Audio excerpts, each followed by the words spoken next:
जी student, सो आप open कीजिएगा। तो क्विज का पहला हिस्सा निकाल दें। पहला जो एग्जाम्पल है, पहला जो है वो ऑब्वियसली आपका क्या है, ब्लैंक्स। आपने मार्क्स खुद लगाने हैं ज़रा और देखें कितने मार्क्स आते हैं। गलत सही होना कोई बात नहीं, डिस्कशन करेंगे। अगर नहीं समझ आ रही तो आप उससे डिस्कस करेंगे ऐसा आंसर क्यों है।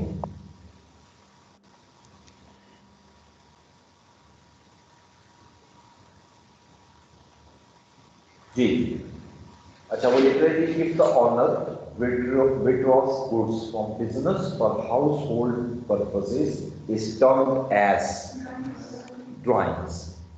ठीक है, ये तो क्लियर वर्डिंग है। तो ऑनर अगर कोई चीज विड्रॉ करता है बिजनेस से अपने हाउस होल्ड पर्पज, तो पर्पज पर्सनल हो गया, दिस इज ड्राइंग्स। ठीक है, if a supplier sold goods to our business the cash would be decrease credit decrease. Credit credited भी ठीक है, जिसने क्रेडिटेड लिखा है वो भी ठीक है, जिसने डिक्रीज लिखा है वो भी ठीक है।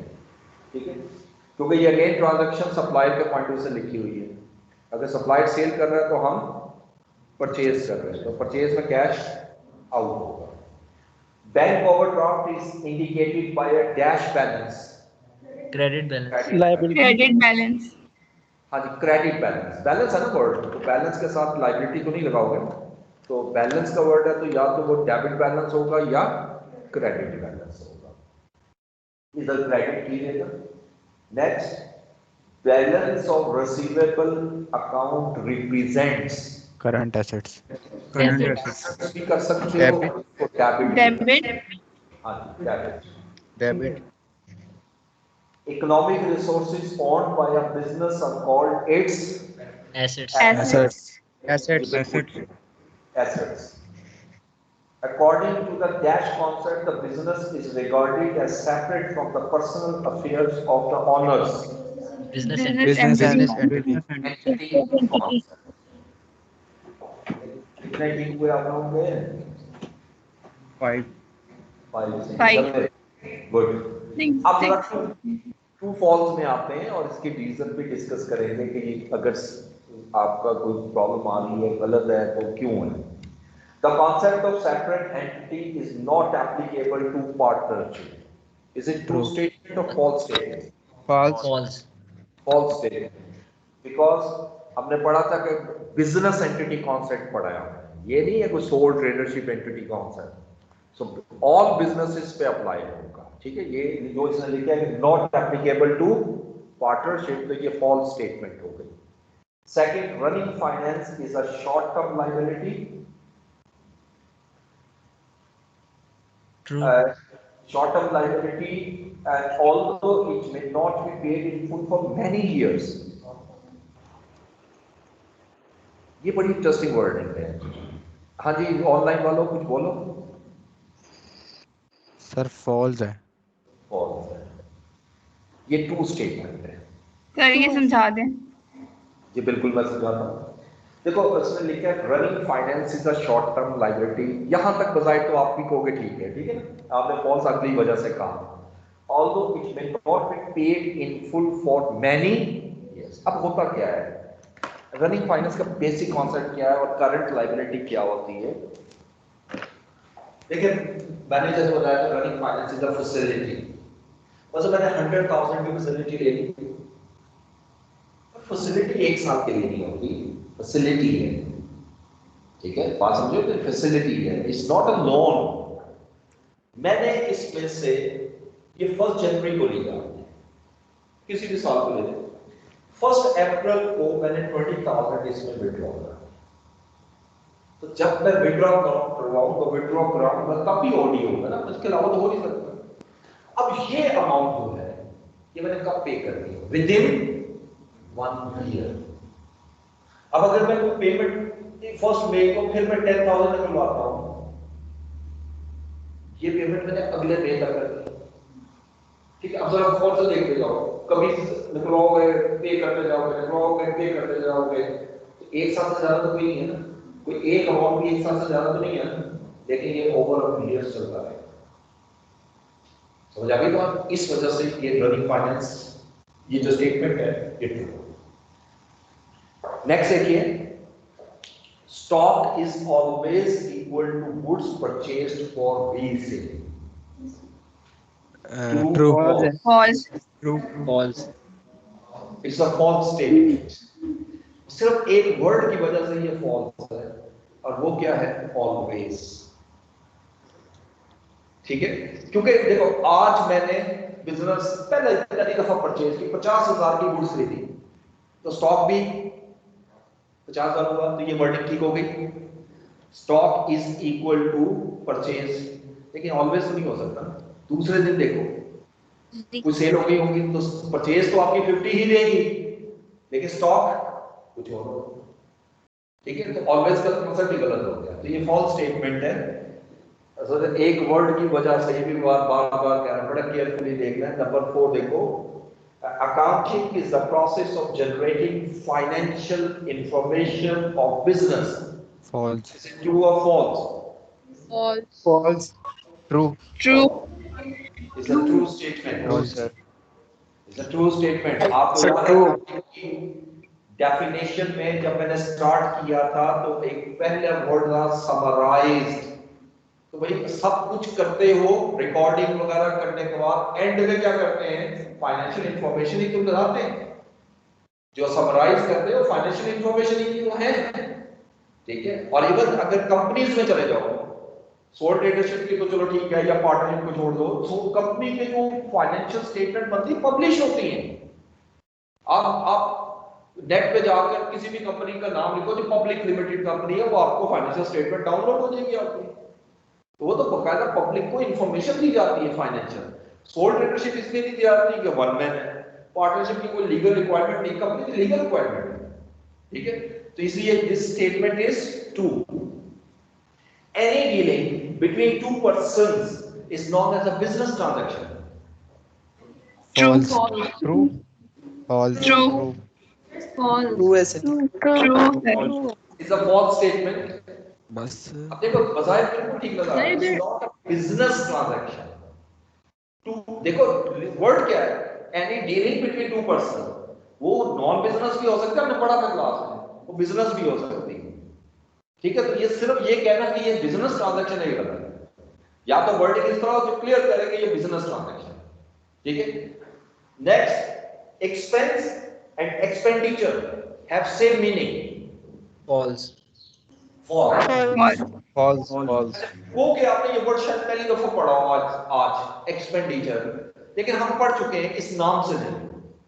हर वो एक्सपेंस जो लॉन्ग पर्पसेस के लिए हो, जिसको नॉन करंट एसेट कहते हो, वो एक्सपेंडिचर का। और जो एक्सपेंस हुआ है जो शॉर्ट पीरियड, ये दूसरी टर्म जी। हर वो एक्सपेंस जिसका बेनिफिट कई सालों तक मिले, उसको एक्सपेंडिचर, वो तो नॉन करंट एसेट हुआ ना। और जो बाकी आप नॉर्मली पे करते हो, जो हर महीने पे करते हैं, जैसे सैलरी या रेंट है वगैरह, जो शॉर्ट टर्म के लिए होते हैं, वो आपका एक्सपेंस हुआ।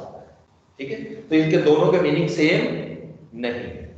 तो ये तो था जो दूसरा। इसमें मेरा ख्याल है आपकी मिस्टेक जरा स्टूडेंट्स की ज्यादा है, और सिर्फ आपने केयरलेसनेस दिखाई है आपको, पर बजाय पढ़ा और बस ट्रू और फॉल्स कर दिया। थोड़ा सा केयरफुली करते तो ये शायद आप इसको समझते। ठीक है, अच्छा तीसरे को हम बाद में डिस्कस करेंगे, आखिरी में आइएगा लास्ट। अब ये वो क्वेश्चन है जो हमने क्लास में कुछ ट्रांजैक्शन याद होकर डिस्कस की थी। 4 स्टेप में, ये 4 स्टेप ही हैं। पहले कॉलम में हेड ऑफ अकाउंट्स, दूसरे कॉलम में एलिमेंट ऑफ अकाउंट, तीसरे में मूवमेंट, और चौथे में डेबिट और क्रेडिट। ठीक है, पहली entry, obtained loan from bank to operate the business. Obtain bank loan to operate the business. Account heads बताओ। Cash और bank. Bank Sir, loan or cash. cash or bank loan. Loan from bank या bank loan भी कह सकते हो। Loan को ना specify करते हैं किससे लिए, ये बड़ा जरूरी है। लोन एक ऐसा हेड है जिसको आपने इंफॉर्मेशन जनरेट करने पता होना चाहिए किससे ली है। ठीक है, तो कैश क्या है कि अब asset, loan Liability. Asset increase हो रहा है, कैश इंक्रीज हो रहा है या decrease? Cash Increase. Increase. Increase हो रहा है. और liability? Liability Increase. increase. Increase. Increase in asset Debit. Debit. और increase in Debit. Liability Debit. Credit. Credit. ठीक हो गया? अच्छा, अब आपने किसी एक स्टूडेंट पे किसी एक लाइन में कहीं मिस्टेक आ गई है ना, कोई भी, तो उसका एक नंबर भी लगाइएगा, ये 2 मार्क्स है, ये पूरी स्टेटमेंट के 1 मार्क है। सर अगर खाली लोन लिखेंगे तो भी गलत होगा। क्या चीज है? सर अगर सिंपल लोन लिखेंगे, लोन फ्रॉम बैंक नहीं लिखेंगे। नहीं, वो कोई बात नहीं, अगर सिर्फ लोन लिखा है ना तो डजंट मैटर, वो भी लिख सकते हो। सर हम इसको पेबल्स कह सकते हैं, अकाउंट पेबल्स। नहीं, अकाउंट्स पेबल और चीज है, अकाउंट्स पेबल सिर्फ परचेज के अगेंस्ट है। ये तो कैश में लिया, लोन वो होता है जो कैश में लिया हो, कैश में लिया और कैश में वापस कर, ठीक है। सो नेक्स्ट ट्रांजैक्शन देखिए, purchased computer systems. Purchased or Cash or cash? purchases. Purchases or cash? मुझे तो बोलने Computer. दो, Cash and purchases. मुझे तो बोलने दो, Computer and cash. तो मैंने ग्लासेस दूसरे लगाए, मुझे बड़ा मुश्किल से पढ़ना पड़ता है। Purchase computer systems bye computer shop from Raja computer shop for cash. कौन सा अकाउंट है का बोलो? Cash Purchase or or cash? purchase. Computer and cash. Purchase, क्योंकि देखो लॉजिकली दोनों चीजों को देख लेते हैं। हमने डिस्कस किया था नाम भी दिया और कैश भी दिया तो कैश लोगे। दूसरा हमने ये डिस्कस किया था कि कंप्यूटर है और कंप्यूटर तो एसेट है ना, वैसे तो बजाय, लेकिन अगर आपने इसको रीसेल पर्पस के लिए है तो फिर वो स्टॉक है, उसकी जगह हम परचेज लिख लेते हैं। तो अब कैश क्या है जी? और परचेज Assets. कैश बिजनेस में इंक्रीज होगा, डिक्रीज, डिक्रीज, और परचेज Increase. इंक्रीज, और decrease in asset debit, Credit. Credit. Credit. Credit. और ये डेबिट।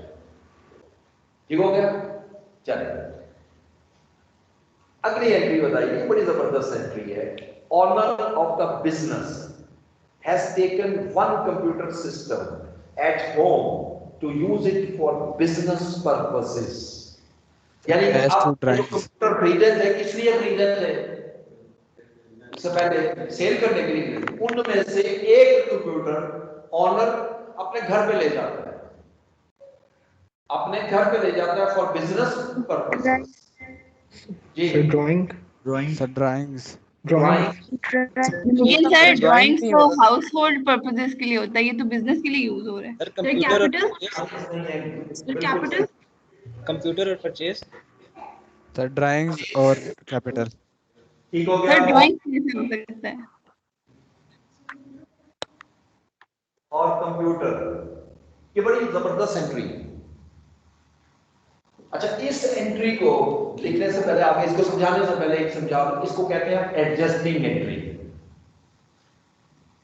आपको याद होगा सेवरल टाइम आप लोगों ने मुझसे फ्यूचर की चीज पूछने की कोशिश की। फ्यूचर समझ गए ना, मतलब कि मैं ट्रांजैक्शन करवा रहा हूं और वो कोई गलत बात नहीं कर रहा, मैं हो जाता है, मतलब आप पूछ रहे कि अगर ऐसा हो जाए, वो फ्यूचर की बात मैंने कहा था कि फ्यूचर में हो रही है। अब अगर एक देखो, अकाउंटिंग में ये तो सीखा ना अभी तक आपने कि इंटेंशन बड़ी जरूरी है। इंटेंशन चेंज हुई तो हेड ऑफ अकाउंट चेंज हो जाएगी। जब मैंने कंप्यूटर खरीदे थे, इंटेंशन क्या थी? मैंने बेचना है, हमने परचेज लिख लिया। लेकिन अगर उस वक्त इंटेंशन होती हमने यूज करना है, तो फिर मैं परचेज तो ना लिखता ना, फिर कंप्यूटर लिखता। चेंज हो गया। अब हुआ क्या है कि जिस दिन खरीदा था उस दिन बेचने के लिए था, बाद में इंटेंशन चेंज हो गई। ऐसी सिचुएशन को हम कहते हैं एडजस्टिंग एंट्री। ये कोई लैदा ट्रांजैक्शन नहीं है, अगर टेक्निकली देखें, ये कोई मजीद कंप्यूटर खरीदा नहीं है। वो कंप्यूटर जो इन्वेंट्री पे पड़ा हुआ था मेरा, वो अब इन्वेंट्री से निकाल लिया। अब यकीनी बात है, जब वो यूज के लिए आ गया, यूज के लिए, अच्छा अब ये चूंकि ऑनर घर लेके जा रहे हैं तो ले जाने दें, सोल ट्रेडर है। कहीं लिखा हुआ है पर्सनल यूज के लिए, बल्कि क्लैरिटी में लिखा हुआ है फॉर बिजनेस यूज। तो घर में बैठ के भी तो ऑफिस का काम कर सकता है ना, ठीक है। तो इसलिए ये ऑफिस का ही एसेट है, बेशक घर में पड़ा हुआ है, एसेट किसका है? ऑफिस का। तो लिहाजा ये अब जो एक कंप्यूटर है वो अब परचेज से निकल जाएगा। समझ आ गई ना? पहले ये परचेज में सारे डाल दिया, अब यहां से निकालना है तो क्या बना, फिर इंटेंशन चेंज हो गई, कंप्यूटर बन गया। तो इसलिए कंप्यूटर एक हेड है और एक परचेज है। अब परचेज एसेट है क्योंकि किसको शो कर रहा है, इन्वेंट्री को, और एसेट इसी को पहले मुकम्मल कर लेते हैं। अब ये इन्वेंट्री कम हो रही है। अच्छा आपको हो गया यार कंप्यूटर तो उतरे ही है, कम इसलिए हो रही है कि बेचने वाले कम हो गए। पहले 5 कंप्यूटर सपोज खरीदे थे तो एक यूज में आ गया, तो आप कितने बेच सकते हो, तो कम हुए ना, तो ये डिक्रीज, और decrease in asset credit. Computer में आइए, कंप्यूटर एसेट है, एसेट इंक्रीज हो रहा है ना अब, और इंक्रीज इन एसेट, इसको हम या आगे जाके भी पढ़ेंगे ये नाम एंट्री का, लेकिन अभी भी मैं बता देता हूं, इसको कहते हैं एडजस्टिंग एंट्री। सर ये इंटेंशन, जी जी ये फिर दोबारा समझा दीजिएगा सर। जी दोबारा समझ लें कि आपने 5 कंप्यूटर बाय किए, 5 कंप्यूटर्स बाय किए, जितने भी अगर गलत हो तो ठीक कर लीजिएगा, उससे कंसर्न नहीं है, मैं 5 कह रहा हूं, ठीक है। 5 कंप्यूटर बाय किए फॉर सेल पर्पस। ये कहां गए, इन्वेंट्री में, और इन्वेंट्री की जगह हम हेड कौन सा यूज कर रहे हैं, परचेज, लेकिन मैंने आपको कहा इन्वेंट्री भी यूज कर सकते हो। अब कुछ दिनों के बाद ऑनर ने यह कहा कि इसमें से एक कंप्यूटर मुझे दे दो, मैं दफ्तर के काम के लिए घर ले जाता हूं, ठीक है, वो ले गया। अब मुझे बताओ कि आपके पास कितने कंप्यूटर हैं बेचने के लिए, 4। एक कंप्यूटर कहां गया, ऑफिस में आ गया, बेशक वो घर ले गया लेकिन ऑफिस यूज के लिए आ गया। जो चीज ऑफिस यूज के लिए हो वो इन्वेंट्री नहीं रहती। इन्वेंट्री में से एक कम करूंगा, ये वो चीज नजर आ रही। पहली परचेज था, एसेट है, डिक्रीज हुआ, क्रेडिट कर दो। लेकिन दूसरी तरफ कहां जा रही है, दूसरे हेड में जाएगा ना, आप कंप्यूटर बन जाएगा, तो टोटल 5 ही हो गए ना।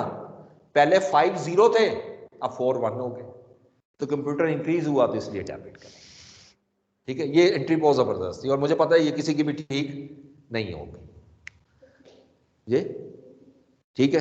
चलिए गुड, आगे चलिए। Owner of the business brings personal van into business for delivery of stock to customers।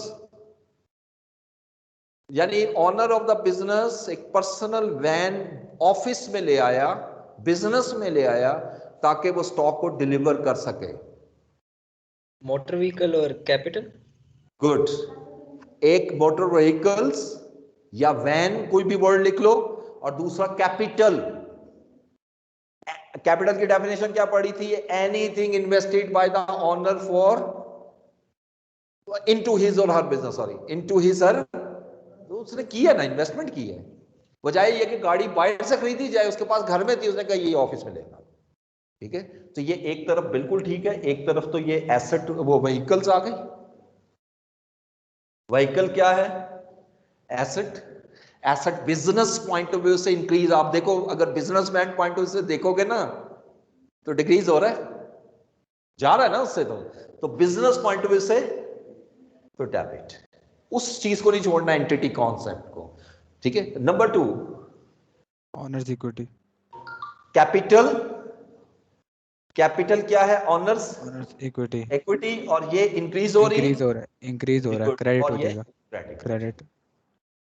आखिरी ट्रांजैक्शन, आई थिंक आखिरी है ना, उसके बाद मैं Mukhtar sons sold furniture to us worth ₹60,000 to be used into the business. Mukhtar sons ने 60,000 मालियत का furniture हमें सेल किया बिजनेस में यूज करने के लिए। फर्नीचर और कैश। सर कैश और सर अकाउंट पेएबल और furniture. Account payable sir and furniture. Furniture sir, furniture.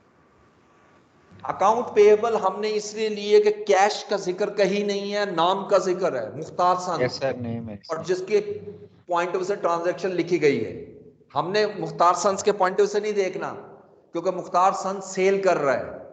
हमने अपने पॉइंट ऑफ से देखना है कि we have purchase furniture from Mukhtar sons for business use.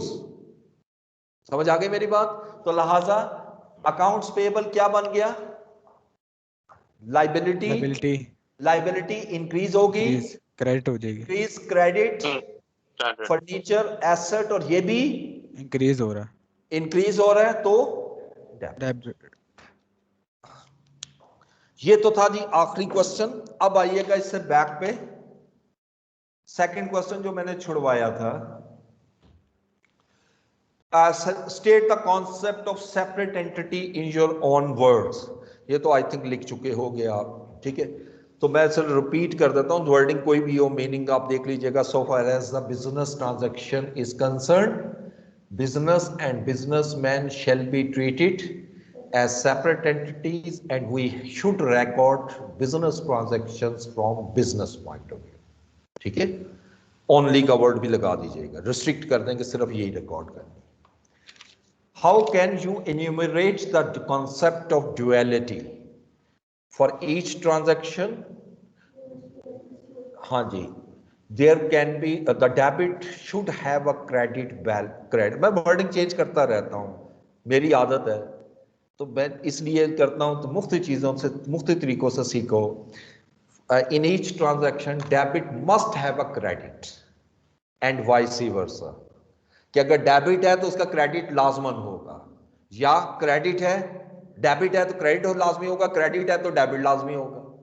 there can be a more than one debit or credit in one transaction, but sum of debit must be equal to the sum of credit। असल line ये है duality concept की, कि debit और credit आपस में equal आए। मैंने जहां से अकाउंटिंग शुरू की, इक्वल अभी तक तो आ रहे हैं ना, ये एंड तक इक्वल चलते जाएंगे। जो सी मर्जी स्टेटमेंट बनाऊं, आगे कई आएंगी, सब में इक्वल। जहां ये बाहर निकलेगा फौरन पता लग जाएगा एरर हुई। जहां डेबिट और क्रेडिट इक्वल नहीं होगा, क्योंकि सीक्वेंस है ना पूरा, जिसको हम अकाउंटिंग साइकिल कहते हैं पूरा, ठीक है, एंड तक फाइनेंशियल स्टेटमेंट बनाने तक कहीं पर ये आउट नहीं होगा।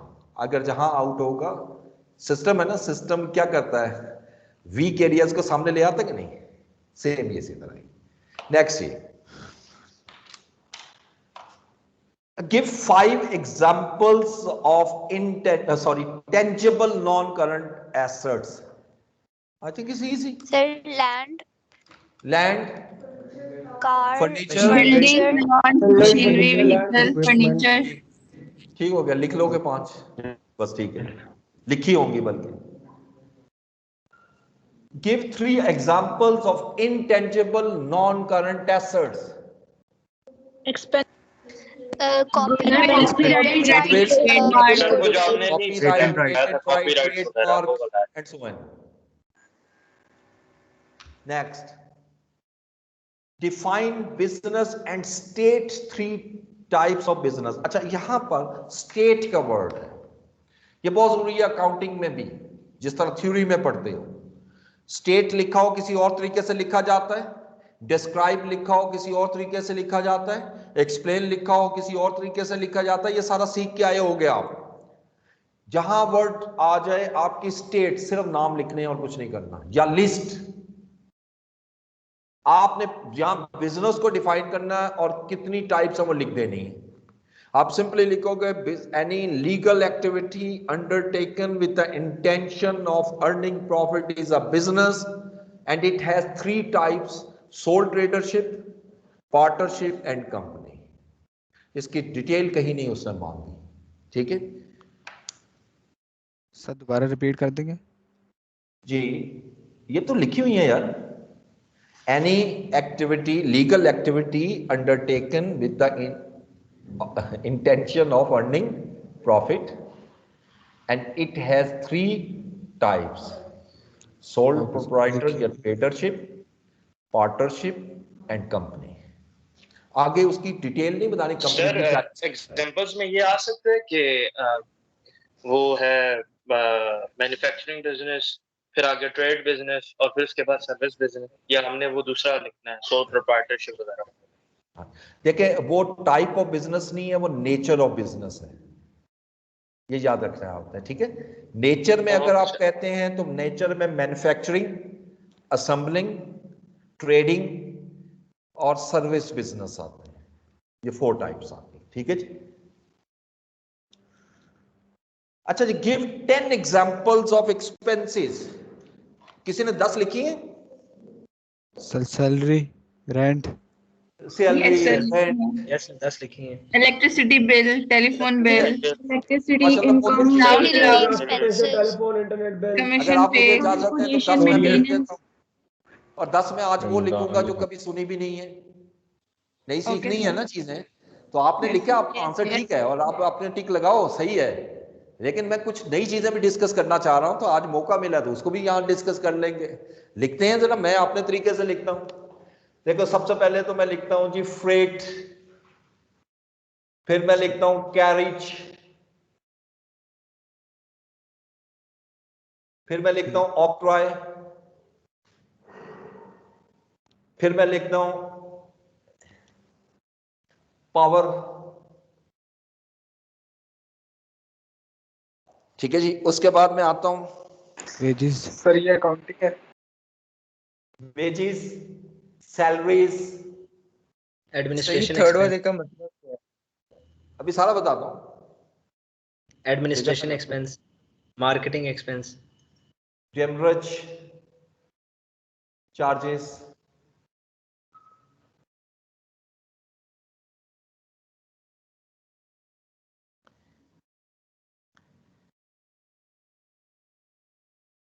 Education charges. सबर करो, सबर करो, सबर करो, सबर करो। फ्यूमिगेशन चार्जेस,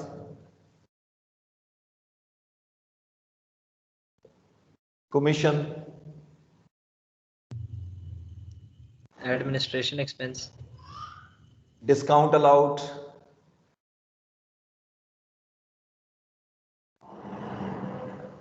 ये ले 10 पूरे कर दिए। अब यहां कुछ चीजें सीखनी है आपने। ये मतलब लिखने का मकसद है। कुछ चीजें तो जनरली लिखी हैं जो हमने लिखी हैं, लेकिन उसको भी थोड़ा सा एक्सप्लेन, उसको लिंक करना है। फ्रेट क्या होता है? एनीवन? फ्रेट सर अगर हम कोई चीज इंपोर्ट करें बाहर से, तो जिस चीज के ऊपर आता है, या बाय प्लेन तो या बाय शिप, तो वो जो चार्जेस होते हैं वो फ्राइट चार्जेस, मतलब ठीक उनके हो ऊपर लाद के लाया जा रहा है शायद। बिल्कुल ठीक है। पहली बात तो याद रखिएगा कि जो आपने बात की वो 75% बिल्कुल ठीक है, 25% मैं एक्सप्लेन कर देता हूं। ठीक है। फ्रेट को हम जनरली ट्रांसपोर्टेशन कहते हैं। जनरली हम इसको ट्रांसपोर्टेशन कहते हैं। मुझे आप ये बताओ, ट्रांसपोर्टेशन मोड कितने होते हैं? कितने तरीकों से गुड्स को मंगवाया जा सकता है? वही मोड हो गए ना, 4। By land, by air, by sea. Number 1 by road, inland, deep sea, 4. By sea, Air. By By air. Air, by rail. अब रेल को रोड ना कह देना, ठीक है? ये अलग मोड कंसीडर होता है, ठीक है? इन पे अगर मैं ट्रांसपोर्टेशन पे करता हूं, सब फ्रेट नहीं है। फ्रेट का वर्ड हम स्पेसिफिकली यूज करते हैं बाय रोड, जो आप ट्रांसपोर्टेशन मंगवाते हैं। जो आप बाय सी मंगवाते हैं उसको हम डॉक चार्जेस कहते हैं, DOCK। क्योंकि मैंने यहां नहीं लिखा, मैंने खुद छोड़ा कि 1 से मैं 4 निकालूंगा। Dock charges.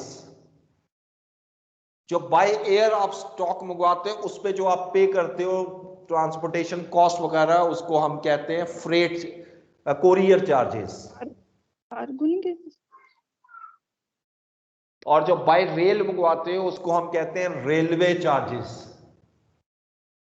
सर ठीक बाय हो गया? एयर वाले को कार्गो नहीं कहते? जी, ये बाय एयर जो हम ट्रांसपोर्टेशन करते हैं उसको कार्गो नहीं कहते? कार्गो। कार्गो ही लिखा है। ओ सॉरी सॉरी सॉरी, कार्गो। मैंने कोरियर तो वो होता है ना जो लेटर्स वगैरह जाते हैं, ठीक है, सॉरी। ये कार्गो चार्जेस, ये 4 हो गए आपके, ठीक है? अब कैरेज क्या है? एनीवन?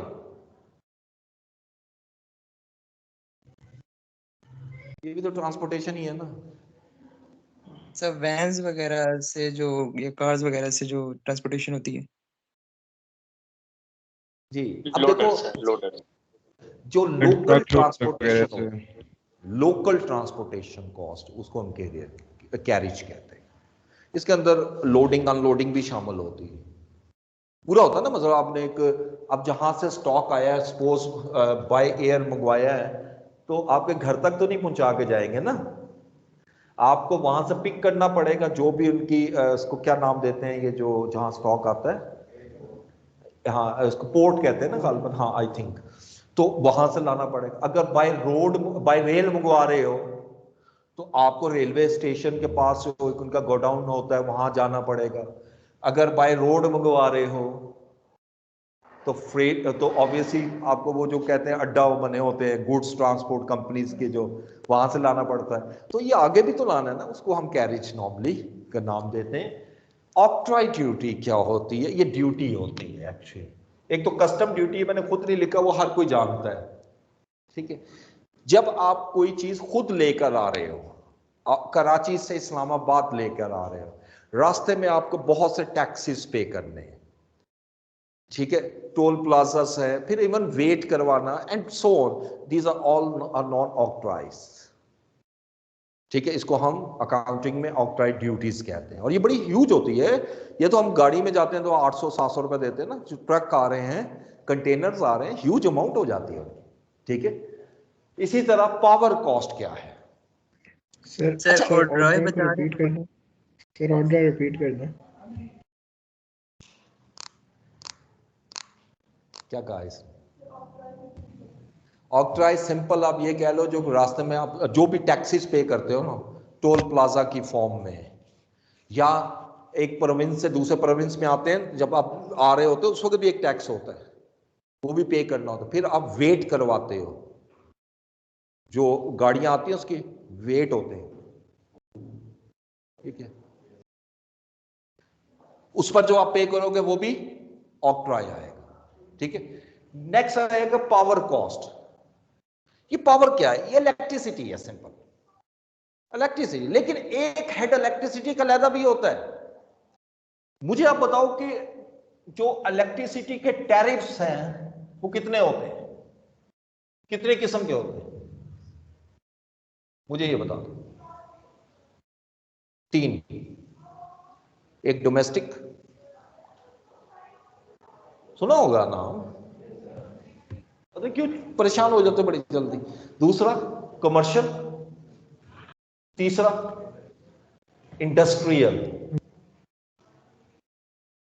पहली चीज तो समझिए कि डोमेस्टिक तो काट रहा हूं, बिजनेस के मॉड्यूल से तो पॉसिबल ही नहीं है। 2 रह गए, कमर्शियल और इंडस्ट्रियल।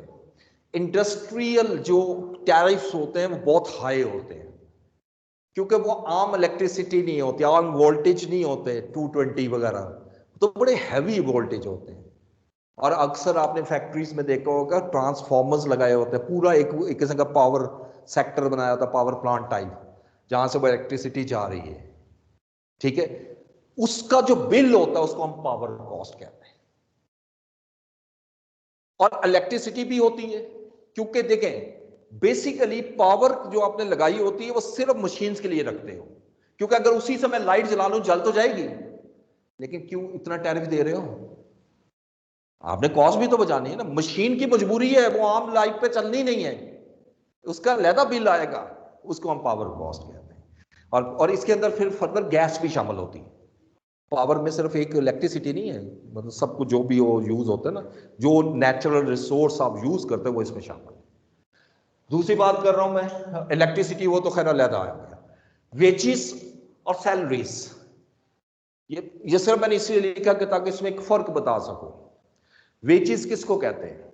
सर जो पर आवर के हिसाब से मिलती है जी, हर और वो salary पर्सन per जो month। आपकी प्रोडक्शन, ये खासतौर पे मैन्युफैक्चरिंग में यूज करते हैं, जो प्रोडक्शन में इन्वॉल्व है, जो प्रोडक्शन कर रहा है, चाहे उसको डेली बेसिस पर पे करो। ये कॉन्सेप्ट गलत है कि वेजेस सिर्फ डेली होती हैं, वीकली भी होती है, मंथली भी होती हैं, लेकिन वो पर्सन स्पेसिफिकली क्या कर रहा हो, प्रोडक्शन में डायरेक्टली इन्वॉल्व, ठीक है। जो बाकी पर्सन है उसको हम सैलरीज कहते हैं। एडमिनिस्ट्रेटिव का भी होगा, इसमें सब नॉन प्रोडक्शन के सारे शामिल होते हैं। ये बेसिक फर्क होता है वो भी वही सैलरी, ये भी सैलरी। अगर उस तरह इंग्लिश का वर्ड लो मुझे कोई एतराज नहीं। एक होता है डेमरेज चार्जेस, ये वर्ड मैंने लिखा, खैर इंटर लेवल पे शायद आपको जरूरत ना पढ़े, लेकिन एक चैप्टर पढ़ेंगे उसमें एक दफा पेपर में दे दिया था उसने IS 60, ठीक है। ये डेमरेज चार्जेस होते हैं, इसको हम इंग्लिश में जैसे मर्जी, लेकिन प्रैक्टिकली हम इसको डेमरेज कहते हैं। डिम्यूरेज भी पढ़ा जा सकता है प्रोनाउंस के, लेकिन डेमरेज कहते हैं, डेमरेज चार्जेस। ये होते क्या है, जब कोई आप इंपोर्ट करते हो, जो स्टॉक आता है जिस तरह मर्जी आए, तो वो पहले पोर्ट पे उतारा जाता है ना, कराची पोर्ट, गवादर पोर्ट, जहां पे भी लगा लो, पोर्ट पे उतरा। अच्छा, उसके बाद आपको क्लियर करवाना होता है जिसका स्टॉक है, मतलब मेरा स्टॉक है ना, मैंने क्लियर करवाना, उसके लिए मेरे पास डेज होते हैं ना, कितने दिनों में मैंने क्लियर करवाना। अगर मैं लेट हो जाऊं, बस उन्होंने कहा जी 10 दिन में क्लियर कराना है, मैं 15 दिन के बाद आता हूं, तो 5 दिन का एक्स्ट्रा रेंट मुझसे लेंगे। वो जो स्टोरेज यहां की है, स्पेस यूज कर रहे हैं वो अपनी, उसका मुझसे रेंट लेंगे, उसको हम कहते हैं डेमरेज चार्जेस। ये एक्स्ट्रा अमाउंट होती है जो आपको पे करनी पड़ जाती है, लेकिन हर दफा नहीं पे करते, और आपकी कोशिश होती है ये ना पे करनी पड़े, ठीक है। ये ऐसे में इनएफिशिएंसीज की वजह से होती है, या नेचुरली कोई प्रॉब्लम हो जाती है, जैसे स्ट्राइक्स वगैरह चल रही हैं रोड्स पे, ट्रक्स जिससे लेके जाना है वो है नहीं, फिर आप मजबूरी है और तो कोई हल नहीं है।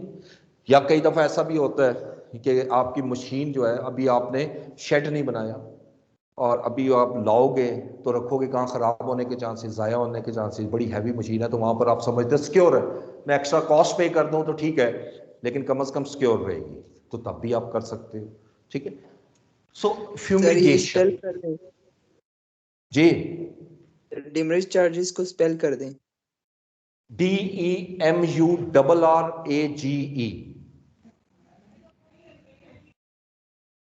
ठीक है जी। Yes sir. अच्छा जी, आगे आता है फ्यूमिगेट करना। फ्यूमिगेशन तो सुना होगा लफ्ज़ आपने सर डिलीवरी के तौर पे। ना करो यार, ना करो, ना दिल दुखाने वाली बात करो, ऐसी बात करते हो जहां से उल्टा सीधा कोई इधर शुमाल से मगरिब में चले जाते हो। थोड़ी सी तो रिजेम्बलेंस रखो ना यार, मेरा दिल दुखा देते हो ऐसी बातें करके। वो देखो, फ्यूमिगेशन क्या होती है, आपके वेयर हाउसेज होते हैं ना ऑर्गेनाइजेशन सफाई शायद करना। जी जी जी बिल्कुल, अब कुछ करीब आए हो, ठीक है। तो अब वहां पर अगर आप वैसे भी किसी फैक्ट्री में जाओ ना, या आउटलेट में जाओ, आपको एक स्मेल सी महसूस होगी, ठीक है ना, कुदरती एक स्मेल सी आएगी। तो कंपनीज क्या करती हैं कि हर कुछ अरसे के बाद उसको फ्यूमिगेट करती हैं। एक स्प्रे होता है, उस स्प्रे से उसके जितने जर्म्स वगैरह या इसके सारा स्टॉक खाली करके ना उसको साफ किया जाता है। ये अक्सर टीवी पे भी एड्स आती हैं दीमक को खत्म करने की, ये भी फ्यूमिगेशन ही है ना। Fumigation is the process of removing the germs etcetera whatever it will be. तो उसको उससे बल्कि सिक्योर हो जाते हैं ना आप। सिक्योर क्या होता है कि आप स्टोर करेंगे तो नुकसान नहीं होगा, अदरवाइज चीजें जाया होने का भी खदशा हो सकता है, ये भी पॉसिबिलिटी हो, स्मेल से भी हो जाती हैं। तो उसको हम कहते हैं fumigation charges. Commission,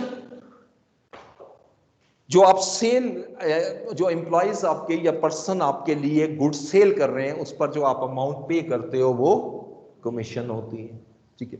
and discount allowed, जब आपको कोई कस्टमर आता है, पेमेंट करता है, पेमेंट के वक्त आपको कुछ आपसे डिस्काउंट लेता है, उसको डिस्काउंट अलाउड कहते हैं। डिस्काउंट इंशाल्लाह हम नेक्स्ट लेक्चर में मैं लाऊंगा और उसको डिटेल में डिस्कस करूंगा, कितनी टाइप्स होती हैं, कौन कौन सी होती है, उसका काउंटिंग ट्रीटमेंट क्या होता है, ठीक है। वो अगले में इंशाल्लाह कल हमारा वह स्टार्ट हो जाएगा।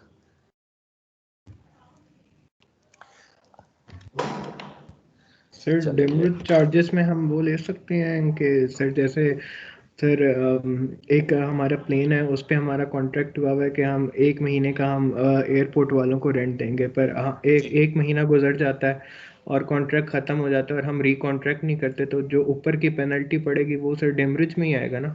जी बिल्कुल आएगा, एग्जैक्टली। एक्चुअली ये होती ही पेनल्टी है, जो एक्स्ट्रा अमाउंट आपको पे करनी पड़ती है। और सर आउटस्टैंडिंग बैलेंस सर वही होता है ना सर, जो हमने ऑफ करना होता है? तो जी बिल्कुल।